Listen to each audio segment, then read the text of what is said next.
और बढ़ते आगे, गैरसैंण को ग्रीष्मकालीन राजधानी बने हुए 4 मार्च को पूरे 3 साल पूरे हो चुके हैं, जिसको लेकर पूर्व सीएम त्रिवेंद्र सिंह रावत ने खुशी जाहिर करते हुए सभी प्रदेशवासियों को बधाई दी है। इस दौरान उन्होंने कहा कि जिस परिकल्पना के साथ गैरसैंण को ग्रीष्मकालीन राजधानी बनाया गया था, वहां विकास के जरिए उस परिकल्पना को सरकार साकार करने का काम कर रही है।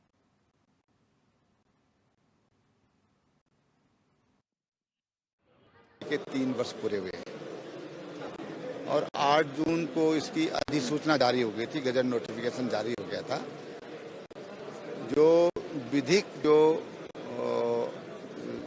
जरूरतें हैं वो पूरी हुई हैं।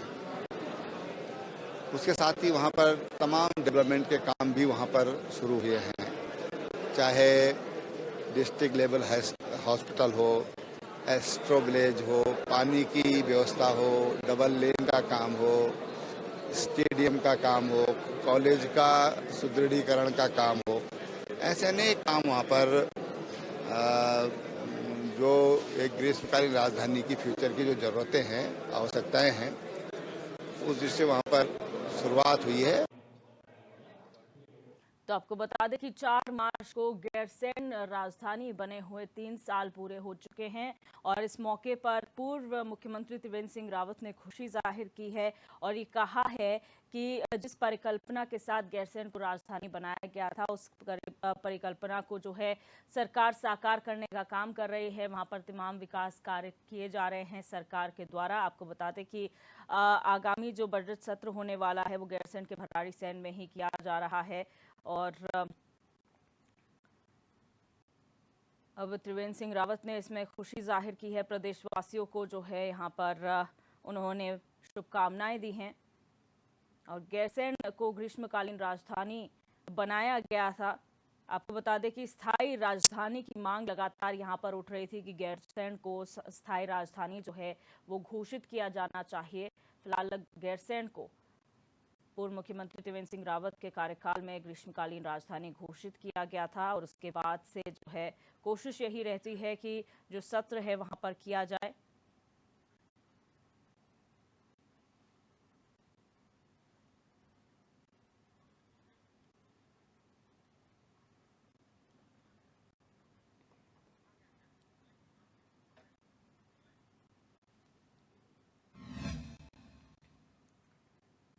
और हमारे संवाददाता रोहित विक्रम सिंह हमारे साथ फोन लाइन पर जुड़ चुके इसी खबर पर। रोहित, गैरसैंण को राजधानी बने हुए 3 साल पूरे हो चुके हैं, ऐसे में त्रिवेंद्र सिंह रावत ने खुशी जाहिर की है, क्या कुछ उनका कहना है?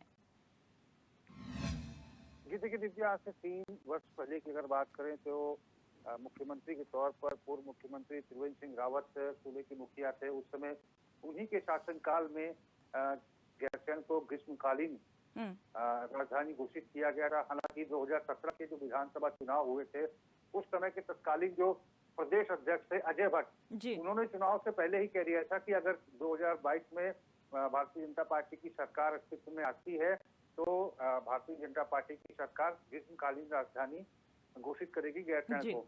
और इसी से एक कदम आगे बढ़ाते हुए त्रिवेंद्र सिंह रावत ने अपने शासनकाल के दौरान 4 मार्च को 3 साल पहले ग्रीष्मकालीन राजधानी गैरसैंण को घोषित किया था।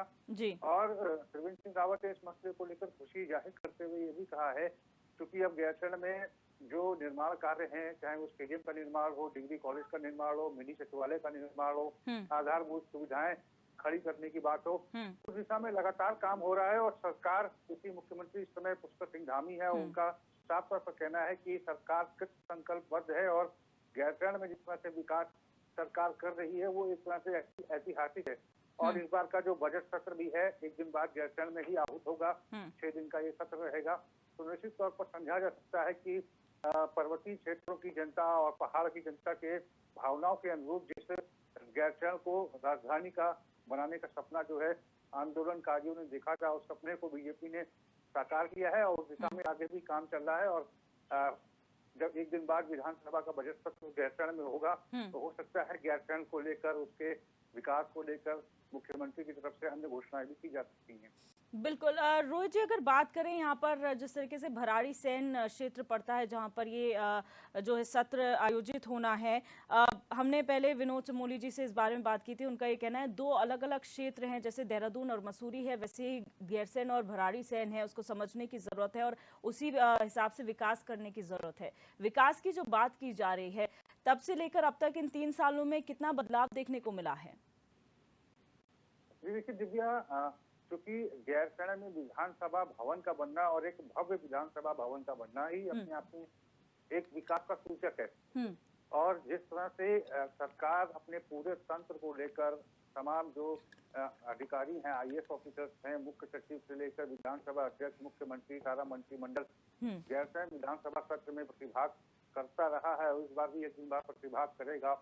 और एक महत्वाकांक्षी और एक जन आकांक्षाओं के अनुरूप जो है बजट जो है रहने वाला है, जैसा कि मुख्यमंत्री कह रहे हैं। तो अपने आप में ही एक विकास का सूचक है कि सारा जो हमारा जो कार्यपालिका तंत्र है या फिर विधायिका तंत्र है, ये सभी वहाँ मौजूद रहने वाला है। और जहाँ चाहे वहाँ पर आधारभूत सुविधाओं की बात हो, बिजली की बात हो, पानी की बात हो, बच्चों के लिए स्टेडियम की बात हो, इन तमाम दिशा में सरकार लगातार काम कर रही है। और सरकार का कहना है कि हम लगातार चाहते हैं कि आगामी जब 2025 उत्तराखंड 25 वर्ष का होगा, तो एक पहाड़ के अनुरूप, पहाड़ वासियों के अनुरूप जिस संकल्प को भारतीय जनता पार्टी के सरकार ने देखा है और जिसके तहत ग्रीष्मकालीन राजधानी गैरसैंण को घोषित किया गया है, अब सरकार का प्रयास होगा कि गैरसैंण में काफी हद तक गतिविधियां जो चाहे वो कार्यपालिका की हों, चाहे विधायिका की हों, वो गैरसैंण से संचालित की जा सकें। जी, बहुत शुक्रिया रोहित जानकारी के लिए।